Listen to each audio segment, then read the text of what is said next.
And first, I want to ask Sarah and Rob, can you tell us how many abattoirs are there sort of in our region or serving farmers in Frontenac? Depends how far you want to drive to compare to what you call your region. But we have one close local abattoir in the Frontenac County, which is Quinns. But like our next closest one is Sterling, and they do poultry and beef, pork, and rabbits. And then the next closest poultry abattoir is Kentville. So from me, that's either an hour and a half each way or 2 hours and 20 minutes each way.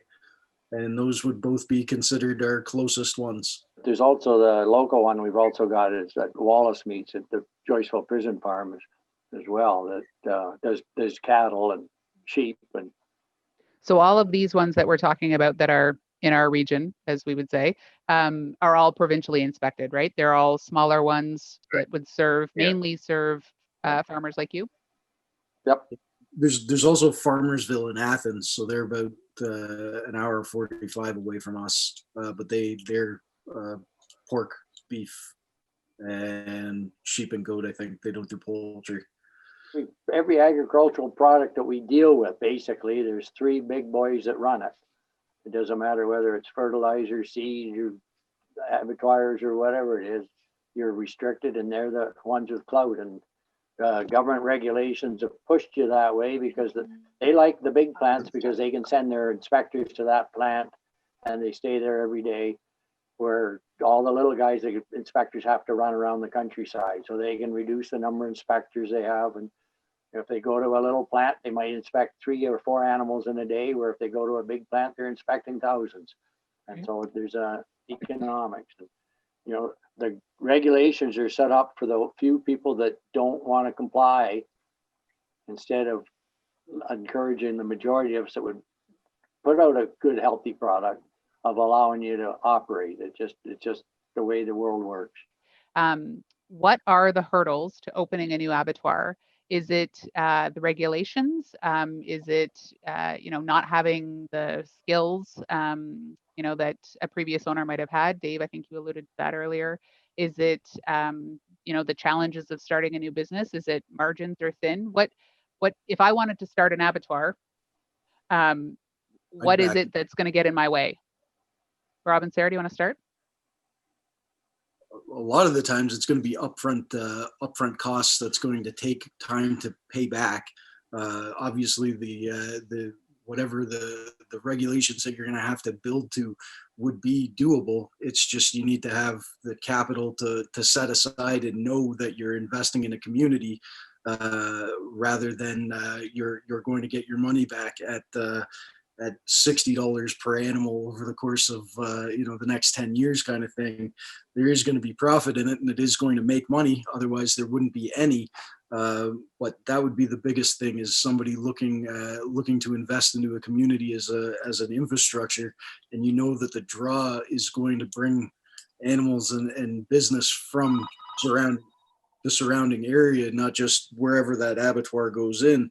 So what happens if we lose more of these small scale abattoirs? I assume that pushes some farmers out of business. Do they turn to the federal program? What's the alternative? Is there one? That's the pivot. Yeah. The alternative is either travel further or go out of business. You don't go to a federal abattoir. That's not an alternative. No, you ship your animals to Cookstown or someplace where it gets shipped into a federal plant, and you've lost total control and you don't get it. But you're just raising animals to ship. That's all. You don't get to do the business that Rob and Dave are doing if you don't have local abattoirs. Tell us what we can do as eaters, if anything, to help this situation. Is there anything I can do as somebody who's not a farmer but who does eat meat to help? Sarah and Rob, do you want to start? Yeah, it's voting with your dollars like everything else, and the where you put the value on what kind of meat you eat and how it was raised and where it came from. I'm not saying that any of the big, huge places care any less, but you're going to know that the farmer that raised that animal from a baby all the way to finishing it and knows everything about it, is a different scenario than a feedlot. So it's why it costs more. It costs us more to do it. We're not getting the feed discounts at volume. We're not getting the processing discounts. Everything along the chain costs us more too, and that's why it does cost more to the end consumer. But that it's voting with your dollars, because like the grassroots movement of getting more abattoirs in place isn't going to mean anything if at the end of the day people still want to go to Costco to buy the sad chicken and the sad pork. It's just voting with your dollars, and it's a little bit harder sometimes to buy from a farmer. It might mean you're getting meat delivered in a cooler from the guy that raised it, or you're picking it up from the farm that it came from, which is a little bit different than your cellophane packs of nitrogen treated meat with instructions on it.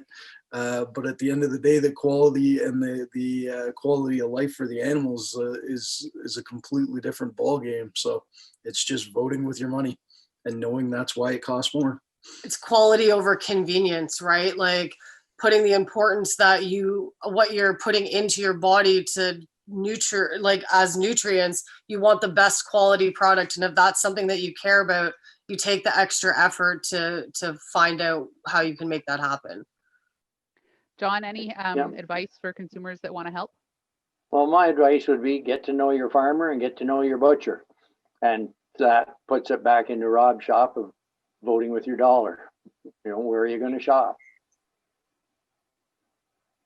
Dave, advice for consumers that want to help with this issue? I would say contact your member of parliament, contact your local councillors. They're in touch with provincial governments. Make them aware that you want to buy local food and it's getting harder to obtain. Support your local farmers and people that produce local food as much as possible, so that helps enable them to stay in business. And eat real food. Don't eat Trump food. I mean fake food. Without these abattoirs, the local food movement is stifled. Like, we can't move ahead. No.